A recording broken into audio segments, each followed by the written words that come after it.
This is Paul Newman, and if you are seeing this screen, I am hoping to assure you here that the live stream...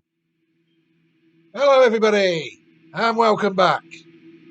Right, the horses, I have always maintained that the horses will always guide where this channel goes. You know, if there is an opportunity, then we will try and take it. Australian 2-year-olds, I feel there might be an opportunity here for a while.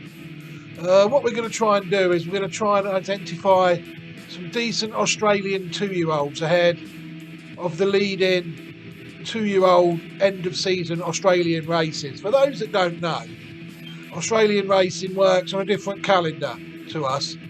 Their year starts on August the 1st and ends on July the 31st. So we're in fact sort of halfway through their season. What they tend to do is they tend to race quite a lot around the time of the Melbourne Cup, and then they have towards the end of the English turf season, October time, September, October, November time. Then they have a break, and then they come back around January, around February, March and April time. You know, I mean, and we've got a race, the big 2-year-old races. So they sort of have a lot of trials from races like the Blue Diamond and the Golden Slipper, and then we're up to the mile races like the JJ Adkins Plate and other races like the Sire's Produce.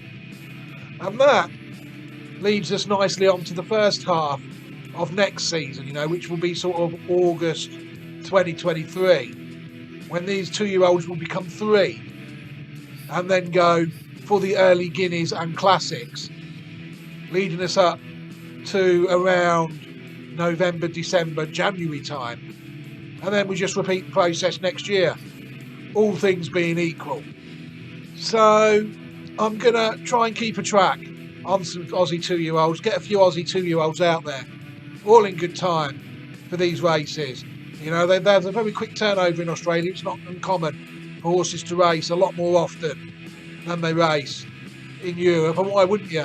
For the excellent prize money that is on offer out in Australia. Right, so without further ado, by the miracles of science, I will be back shortly and we will take a look at the first identified Australian 2-year-old of 2023. This is Paul Newman, and if you are seeing this screen, I am hoping to assure you here that the live stream will start very soon. Hello everybody, and welcome back to another video. We're going to take a look at an Australian 2-year-old today. The horse in question is the Godolphin owned, James Cummins trained Zulfiqar, named after a sword apparently, I think, sired by Exceed and Excel out of a dam called Saif Shamal. People take a look at the form, they will see that it's won 2 out of 3 races. It actually did win first time out in the Mary Burnong trial. Now that's where I first encountered the horse, and that went very well, as people will see. That's way too early for identifying horses in Australia in October. That's when the season has just started, a very early 2-year-old. That's the equivalent of, I don't know, the National Stakes in England at Sandown. You know, you've got to give them a bit of time, haven't you? It's then, though, it finished 5th in the plate behind Cracker Inn. In a race I don't really remember. I must have watched it. Oh yeah, because William Buick rode it. It just looked outpaced. I remember it now. 5th out of 9. And then that's why William Buick was riding it, seems around the time of the Melbourne Cup it must have been. And then it's come back out in February and won at Sandown, again over the minimum trip, the Chairman's Stakes, a Group 3 level. You know, Ben Melham's won twice on it now, 2 out of 2. So we have to take a look at the horse really, you know, because it's looking good. You'll see there that it's family 16B. You'll see then that we're going to look at some good dams in a minute, without any shadow of a doubt. The first dam, Safe Shamal by Elusive Quality, that has actually trained in the UK by Charlie Appleby. It won 1 out of 2 races. Anyway, it won our first time out at Kempton and then was last of 6 at Doncaster back in July 2018. Never raced at pattern level. But it is a half sister to Time Check, who showed a similar level on the track really, winning 1 out of 4 races. It won the second time out at Doncaster in 2016 and then was beaten in 2 handicaps at Ripon and Newcastle. And that is the dam of a horse I followed in Australia last year at 2 that, excuse me, quite a frustrating horse for me really it was. It kept getting placed but never quite getting its head in front. Willinger Beast. You'll see there it's won 1 out of 7. But you'll see it was highly tried. That's when it impressed me. It won first time out, you see. Well-bred horse, won first time out. I thought, here we go. Since then it finished 2nd in a Group 2, 5th in a Group 2, 2nd in a Group 2, 5th in a Group 2, 3rd in a Group 2, 5th in a listed race, see. So I've got off it after that run in the Crockett. Yeah, I'm not following the horse anymore. That was back in October 2022. Give me a few frustrating nights. Well-bred horse though. And you'll see there that the second dam of the horse, Alizes, actually did win 3 out of her 7 starts. And she won 2 Group 2 races, the Magic Night Stakes and the Schillaci Stakes. You know, it's a good horse, and also 2 listed races. So the filly is good. I think this dam line is good, and even better than that is the next dam after that, La Baraka, the 3rd dam of the horse.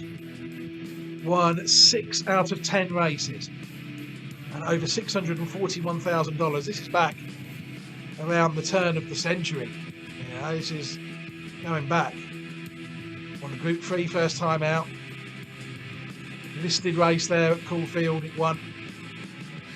Group 3, R.N. Irwin Stakes. Listed race there, wherever that is. Oh, it's the Claude Oss Stakes. Flemington, never heard of that race. Must have renamed it. And then it won a Group 1, the Galaxy. Heard of that one. And the Group 3 Endeavour at Randwick in 1998. So the 3rd dam is also a Group winning filly. And the 4th dam is Triscay. Winner of 15 of 26 races. You see why I jump on this bloodline, can't you now? Incredible. It's going to throw some good ones eventually, you'd think. Possible for it not to, if these people know what they're doing. And you'll see that it's had a very good career, Triscay, back in around 1990. It won the Widden first time out.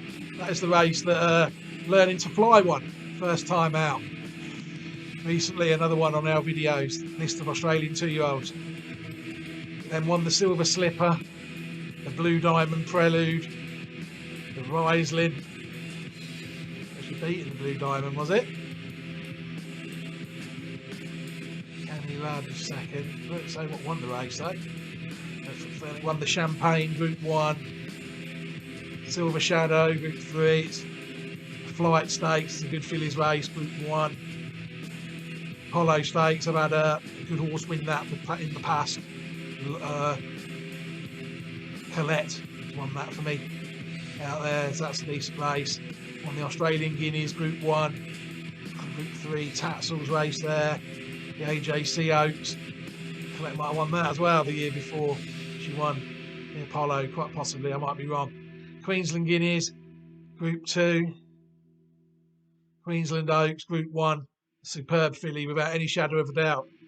Triscay, and you'll see that that is the 4th dam of this horse here, Zulfiqar. You know, for a horse that's won 2 races out of 3 for me with a dam line like that, it's a horse I'm going to recommend to people all day long. The trouble in Australia is they race so often. In about 4 months' time, it could have been beat 5 times. People just have to decide, pick and choose their moments, maybe, I don't know. If you take a look there, like we said, 16B.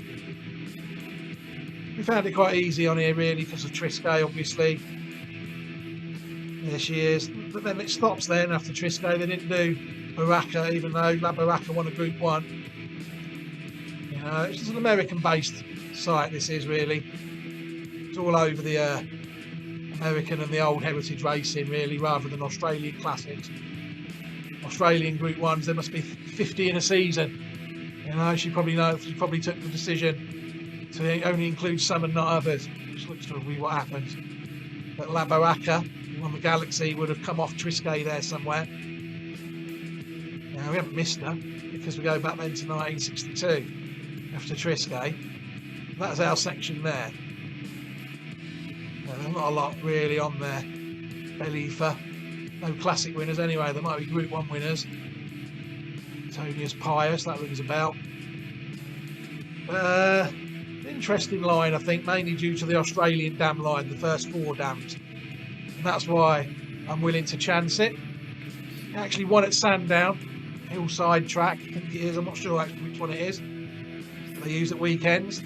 It's good to see him use it a bit more this season. I've had some good results there in the past. It's a track that they used to have the odd meeting full of pattern races, 1 or 2 a year. Then for a year or 2 they stopped. For this year, it seems back in favour a bit now. So let's watch the race, shall we? That has them. To wrap up the video. Race number 3 from Sandown. Ready, and away they go. An Aperitivo towards the outside, beat them out with also Acosta. Field the moment not too far away on the inside, and they will followed by Hennessy Lad. 3/4 of a length away. That is the wrong race there. So apologies for that.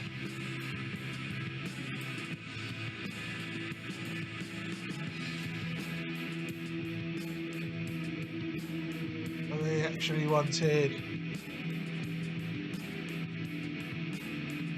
race 2. Stakes. There we go. They are set. Apologies for that.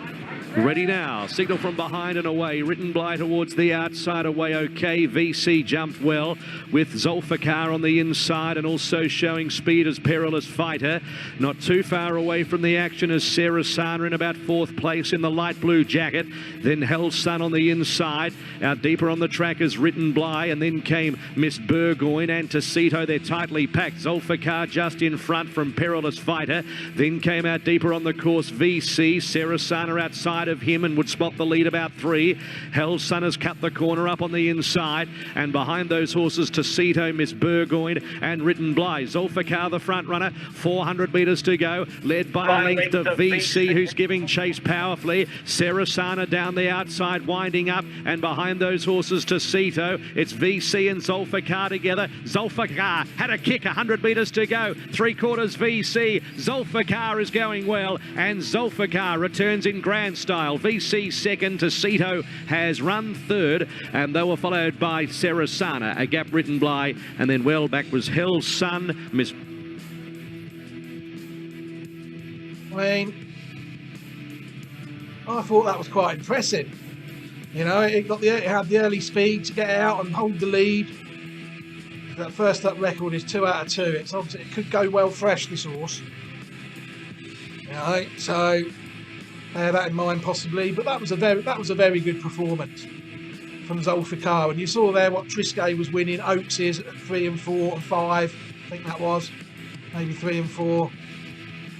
But let's go and look. How many years did she race? Is that 89, 91, 3 years, yeah, 2, 3 and 4. And La Baraka, first time out winning 2-year-old.